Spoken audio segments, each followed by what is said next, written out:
The morning I realized my own son was trying to kill me, I was standing at the kitchen sink, watching a sparrow eat breadcrumbs off the windowsill.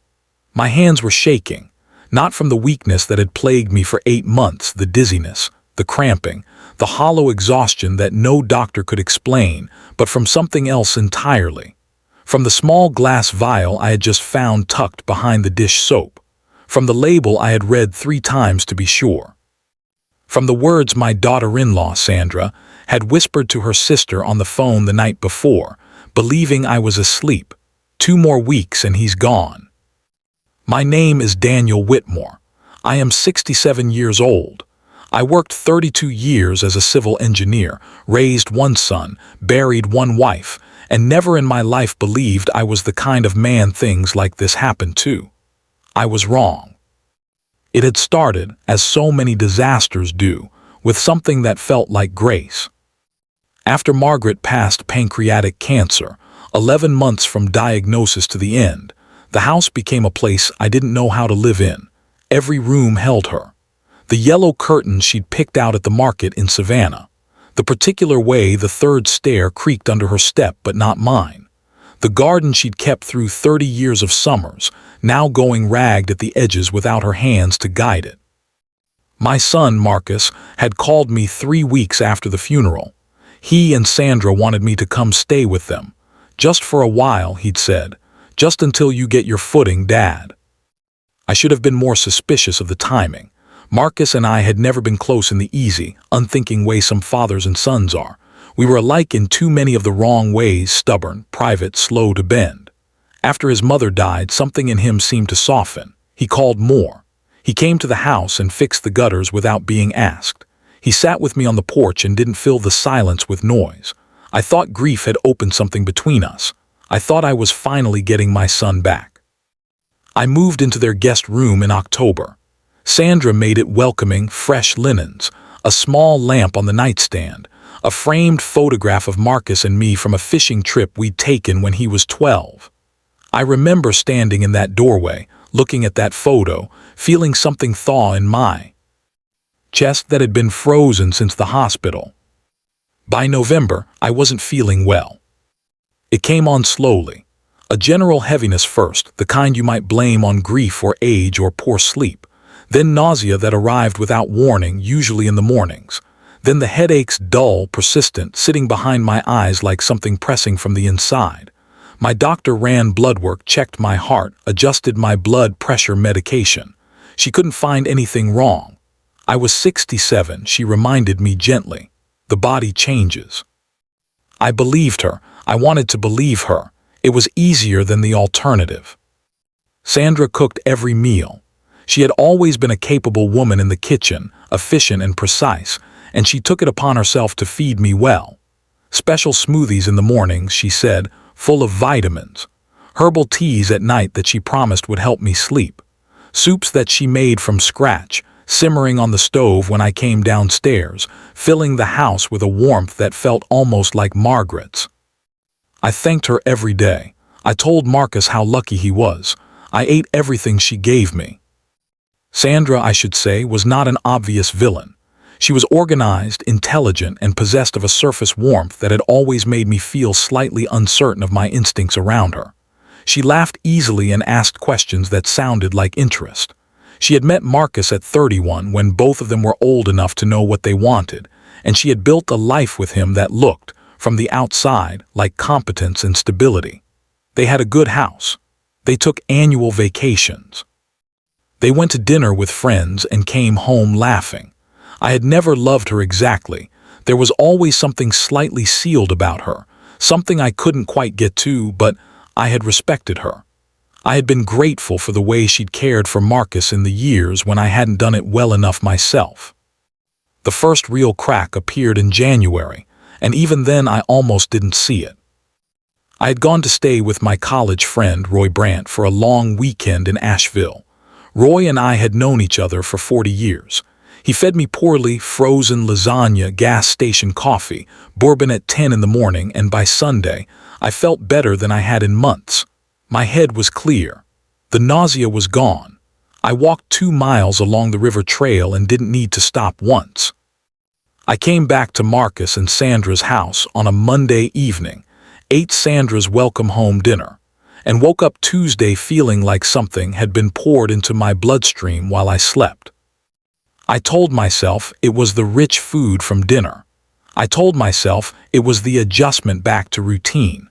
I told myself a great many things that winter because the truth was a door I wasn't ready to open. But I am, at my core, an engineer.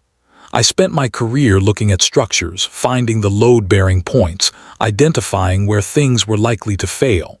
I think in patterns, and sometime in February, the pattern became impossible to ignore. I started keeping notes. Nothing dramatic, just a small notebook I kept in my jacket pocket where I jotted the date, what I'd eaten, how I felt afterward.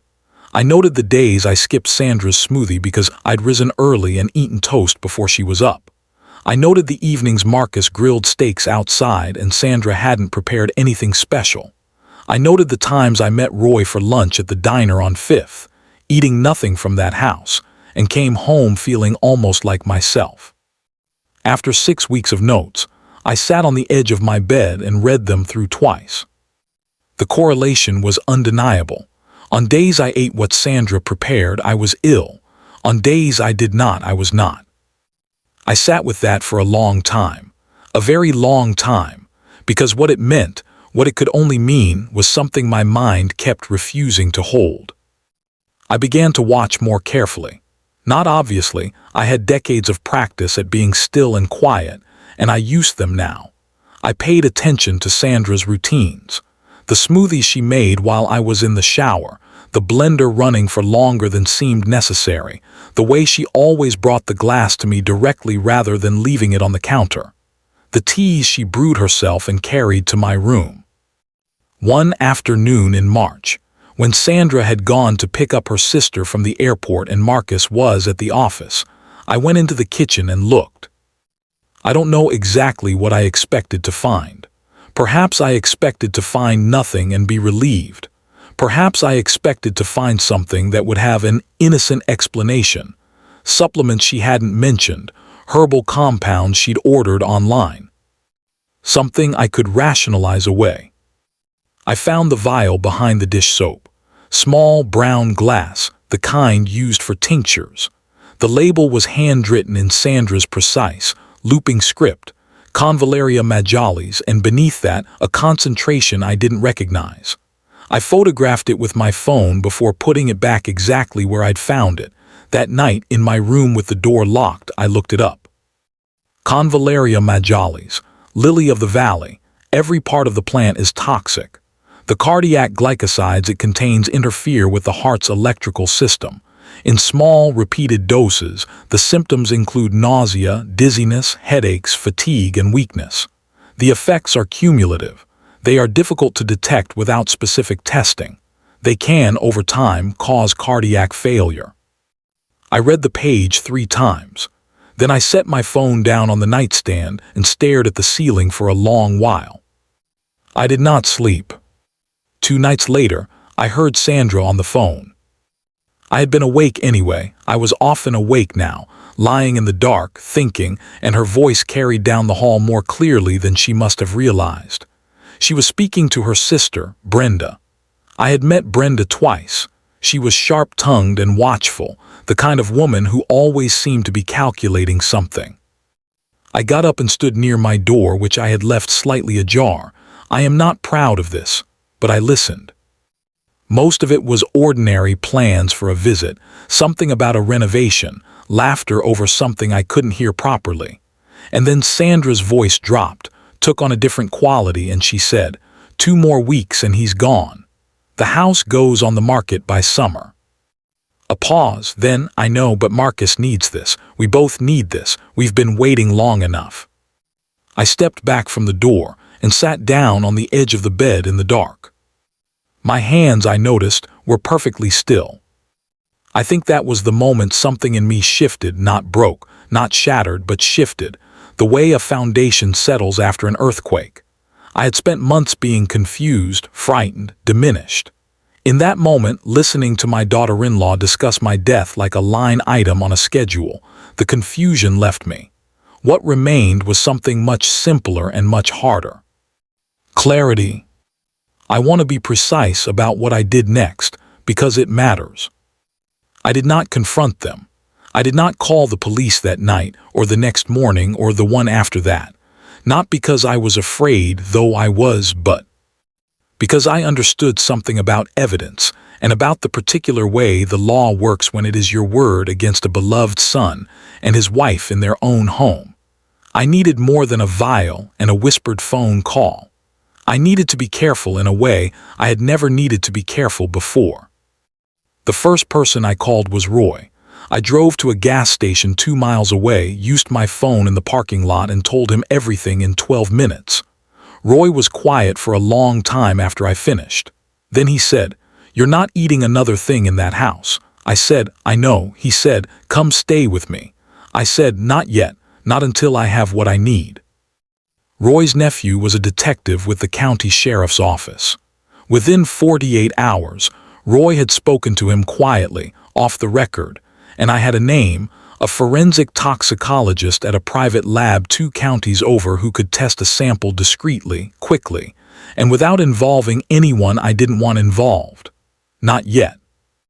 I began eating only what I bought and prepared myself, claiming to Sandra that my doctor had put me on a restrictive diet for my heart. Sandra accepted this with what I now recognized as barely concealed frustration. I watched her face when I declined her smoothies. I watched her watch me. Marcus was harder to read. He had always been harder to read. I looked at him across the dinner table and tried to find the thing I was looking for: guilt, calculation, the faint signal of a man who knew what his wife was doing and had permitted it. Some evenings I thought I saw it. Other evenings I thought I saw only my son, tired from work, distracted, the same man I had driven to soccer practice and taught to change a tire and stood beside at his mother's graveside. I didn't know which version was true. I wasn't sure I could afford to hope for the better one. I got the vial out of the kitchen on a Wednesday. Sandra was at her book club. Marcus was still at the office. I replaced it with an identical vial I'd purchased from an herbal supply store, filled with a harmless tincture. Whether she ever noticed the switch, I still don't know. The lab results came back in 11 days. Cardiac glycosides consistent with Convallaria majalis. Concentration sufficient, with repeated exposure, to produce cardiac arrhythmia in a healthy adult. In a 67-year-old man with mild hypertension, the prognosis would have been considerably worse. I sat in my car in the lab's parking lot and read the report on my phone. It was a Thursday afternoon in late March. The sky was the particular pale blue of early spring, thin and clear and cold. A woman walked past with a small dog on a leash. A delivery truck rumbled through the parking lot. The world continued in its ordinary way. I called Roy's nephew. Then I called a lawyer. Then I sat very still for a few minutes, alone in the car, before I drove back to my son's house for the last time. I had asked Roy's nephew, Detective Gary Prout, to give me one evening. He was reluctant. He said it was irregular and potentially complicated if things went sideways. I told him I understood, and that I needed to speak to my son alone before this became something that could not be undone, and that I had spent 32 years assessing structural risk for a living, and I believed I could hold this particular structure together for one evening. He gave me until 8 o'clock and told me to call him the moment anything changed. I arrived home at 5. Sandra was in the kitchen. Marcus came home at 6:15. I asked Sandra if she would give Marcus and me some time alone, telling her I needed to discuss some financial matters about the estate. She looked at me for a moment, just a moment, and something passed across her face that I couldn't name. Then she picked up her phone and her keys and said she'd go visit Brenda. I watched her car back out of the driveway. Then I went and sat down across from my son. Marcus looked tired. He looked, I thought, like a man who had been carrying something heavy for a long time. He loosened his tie and asked if I wanted a drink. I said no. He poured himself 2 fingers of scotch and sat down, and I looked at him the way I had looked at bridges and overpasses for 30 years, looking for the fault line, the place where the weight had exceeded the load. I said, "Marcus, I need to ask you something, and I need you to tell me the truth." He said, "Okay." I said, "Did you know what Sandra was putting in my food?" The silence that followed was the longest of my life. It lasted perhaps 6 seconds. In those 6 seconds, I watched my son's face go through something I don't have adequate words for, a kind of collapse that was also a kind of relief, like a wall coming down that had been straining for too long. He said, "Dad." I said, "Yes or no, Marcus?" He put his glass down, he looked at his hands. He said, "I didn't know what it was at first. I knew she was giving you something. She said it would help you, supplements, something natural. I didn't ask more than that because I—" He stopped. I waited. He said, "Because I didn't want to know, and that's the same thing, I understand that." He was right. It was the same thing. A man who chooses not to look at what is in front of him is not innocent of what he fails to see. I had spent enough years making that kind of calculation on construction sites to know the difference between ignorance and willful blindness. My son was not ignorant. But he was also, I saw, destroyed. He was sitting across from me with his drink untouched, and his face open in a way I hadn't seen since he was a child, since the nights he'd come to me after nightmares, and underneath the shame and the fear I could see something that I recognized because it lived in me too. The grief of having failed the person you were supposed to protect. I said, "Why?" He said, "The house, your estate. Sandra's, she'd been talking for years about what we'd be able to do after. I never took it seriously. And then you moved in and she started saying things, making plans, and I let it go too far. I let her go too far, because part of me was still angry at you, Dad, for all the years that felt like you were never really there. And I used that anger as an excuse to look away." He wasn't wrong about the anger. I hadn't always been there. I had worked too much, traveled too much, been too much the way my own father had been present in body and absent in the way that mattered. This was a truth I had been reckoning with for years, and hearing it from my son's mouth now, in this particular moment, was a kind of pain I hadn't anticipated. I said, "I know, and we're going to have to talk about that for a long time, but not tonight." He looked up. I said, "The police are coming at 8. I need you to tell them everything you just told me, exactly as you told me." He closed his eyes. He was quiet for a long time. Then he said, "Is there any way?" I said, "No." He nodded. He picked up his glass and looked at it for a moment, and then set it back down without drinking. We sat together in the living room for the next hour and 40 minutes. We didn't talk much. At some point, Marcus made coffee and brought me a cup without asking, and I drank it, and we watched the last of the light leave the windows, and I thought about all the evenings we had failed to sit like this over the years, peacefully, quietly, without anything between us, and I thought about the particular cruelty of arriving here this way. Sandra was arrested at her sister Brenda's house at 9:17 that evening. Gary Prout told me later that she had been calm, almost unnervingly so, until they read her the charges. Then something in her broke open. I did not feel satisfaction when I heard this. I had expected to, and I did not. The legal process was long and exhausting in the way that legal processes always are: depositions, hearings, continuances, the particular grinding machinery of a system, designed more for procedure than for truth. Sandra's attorney argued that the dosing had been intended only to keep me dependent, not to kill me outright. The toxicologist testified that at the rate of accumulation, cardiac failure was not an unlikely outcome within 6 to 9 months. The jury deliberated for 3 days.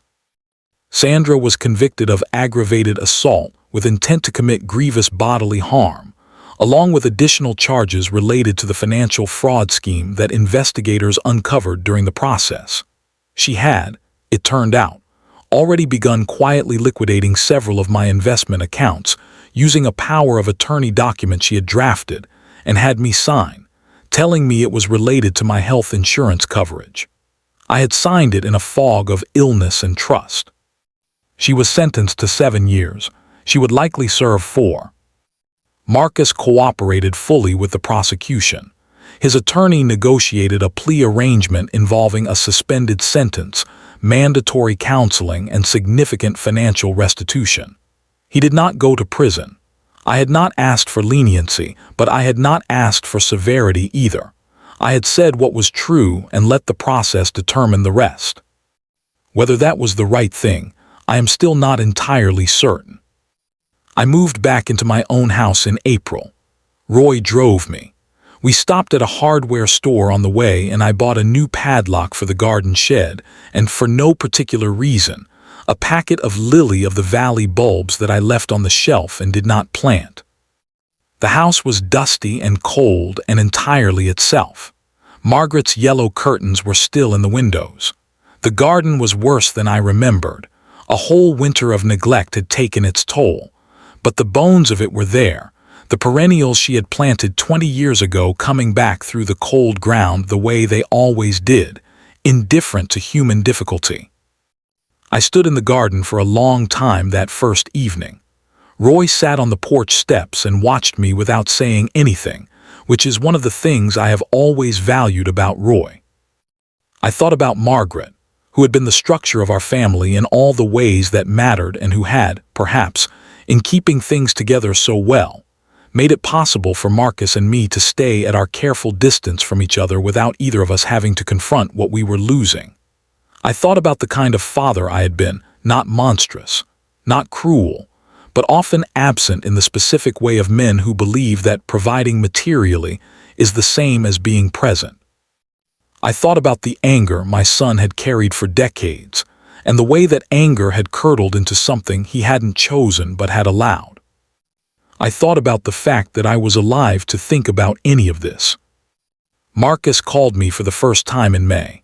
We talked for 40 minutes, which was longer than we had talked in years, and it was mostly awkward and halting and punctuated by silences in which I could feel both of us trying to figure out how to be with each other without the scaffolding of pretense. It was not a good conversation, exactly, but it was an honest one. I thought that might matter more in the long run. He apologized in that first call. He did it carefully and without excuses, which is to say he did it the way I had tried to teach him to take responsibility for things, back when he was young, and I was teaching him things I didn't always practice myself.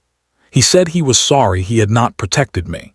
He said he was sorry he had allowed himself to be the kind of man who looked away from things that needed to be looked at. He said he was sorry for the anger he'd carried and weaponized, even indirectly, even in the passive form of willful blindness. I told him I accepted the apology. I told him the apology didn't undo what had happened, but that it mattered. Both of those things were true. What I didn't tell him, what I held back that day, and for several Sundays after, was that I had my own apology to make. I was building toward it. I needed to find the right words, which for a man of my particular habits of silence is a slow business. I have never been fluent in the language of what I feel, and the things I needed to say to Marcus were things I had never said to anyone except Margaret, and even then imperfectly. I said them in August, on one of those Sunday afternoons in the garden. We had been working in companionable quiet, and then we sat on the porch steps with glasses of iced tea and watched the bees moving through the lavender. I said, I know I wasn't always present, not the way you needed. I know that left you somewhere cold, and I told myself it was fine because I was providing, because I was there in the ways that seemed obvious. But I understand now that a child needs more than the obvious. I'm sorry it took me this long to say that to you. Marcus didn't say anything for a while. He looked at his hands, at the dirt under his fingernails from the afternoon's work. Then he said, I think Mom always figured we'd get here eventually. She used to say you two were just both too stubborn to go first. I laughed. It surprised me the laugh came up from somewhere I hadn't expected. I said she was right. She usually was. He said, yeah, she was. We sat for a while longer. The bees worked. The light went gold and then amber. Nothing was fixed, But something had been opened and air was getting in, and that was more than I'd had before. He called again 2 weeks later, and the week after that. By summer, he was coming to the house on Sundays. He helped me with the garden, which he knew nothing about, and I taught him what Margaret had taught me, which was less than it should have been. We worked mostly in silence. Sometimes we talked. He did not bring up Sandra, and I did not bring up the year I had spent at his house, or the notebook in my jacket pocket, or the particular Tuesday morning when I had stood at the sink and understood that my own body had become a battleground. There were things we were not yet ready to say. I think we both knew they would keep. I went back to my doctor in June for a full workup. My heart showed some irregularity, consistent, she said, with prolonged exposure to cardiac glycosides. Nothing permanent, nothing that good management wouldn't address. She said I was fortunate. I said, I know. I started sleeping better. The nausea left. The headaches left. The particular weakness that had settled into my bones over 8 months lifted slowly, incrementally, the way illness lifts, not all at once but in gradual retreats, good days lengthening until they became the ordinary condition, and the bad days became the exception. I planted the garden. I fixed the gutter Margaret had been asking me to fix for 3 years before she got sick. I went fishing with Roy in August and caught nothing and didn't mind. Here is what I know now that I didn't know a year ago. The body keeps its own records. For 8 months mine was telling me something was wrong, and the part of me that didn't want to hear it found 100 ways not to listen. Grief does that. It opens a door in you, and through that door, if you're not careful, other things come in. Things that look like kindness. Things that feel like being loved. I think about Marcus, and I think about the particular damage that comes from a father who was present but not fully there, not cruel, not absent in any obvious way, but somehow always at a small remove, always slightly elsewhere. I think about how a child absorbs that remove and carries it forward, and one day finds himself standing at the edge of something terrible, looking away, because looking away is the only habit he ever learned. I do not excuse him, but I understand him. And understanding, I've found, is a thing that can coexist with anger and grief, and the long, slow work of deciding what a relationship can become after it has been broken down to its foundations. We are doing that work. Marcus and I. It is slow, and it is not always comfortable, and there are Sundays when we stand in the garden together, and I look at him and feel the full weight of everything that happened and everything that might have happened, and I have to make a choice about what to do with that weight. I choose mostly to set it down. Not to forget. I am not built for forgetting, and I'm not sure forgetting would serve either of us, but to set it down long enough to pass him the trowel, to show him how deep to plant the bulbs, to stand beside him in the late summer light and let that be enough for now. There were nights that first summer back in my own house when I would wake at 2 or 3 in the morning and lie in the dark and feel it all settle down over me again.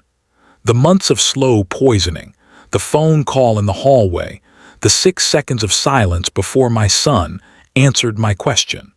The brain does not simply let these things go because the body has healed.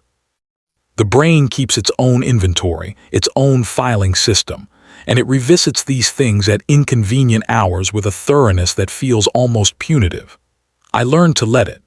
I learned that fighting the night thoughts only extended them, while lying still and allowing them to move through was like letting a storm pass, unpleasant, sometimes frightening, but finite. My doctor referred me to a therapist. I went reluctantly and found, to my considerable surprise, that it helped. Her name was Dr. Anita Ferris, and she was patient in the particular way of people who have spent years sitting with other people's pain without trying to fix it. She let me talk for entire sessions without offering anything but the occasional quiet question that unlocked something I hadn't known was sealed. We talked about Margaret. We talked about my father, who had been a hard man in the quiet, unbending way of his generation. We talked about Marcus, and about the difference between forgiving someone and excusing them, which is a distinction I had never thought carefully about before and which turned out to matter enormously. She said once that survivors of betrayal by family members often describe the experience as more disorienting than betrayal by strangers, because the family relationship is the first and deepest template for how the world works, and when it fails catastrophically, it doesn't just wound the person involved, it shakes something in the foundation of how they understand reality itself. I had felt that shaking. I recognized what she was describing. The question, she said, was not whether the foundation had been damaged, it had been, but whether the structure above it was worth rebuilding, and how. I decided that it was. Not because I was certain Marcus and I could become what we had never been, but because I was tired of living in a reduced version of my own life, and because the man who had sat across from me in that living room and said, "I didn't want to know, and I understand that that's the same thing," that man was still my son. He had failed me in a way that could have cost me my life. He had also told the truth when he didn't have to, when lying might have gotten him through the evening.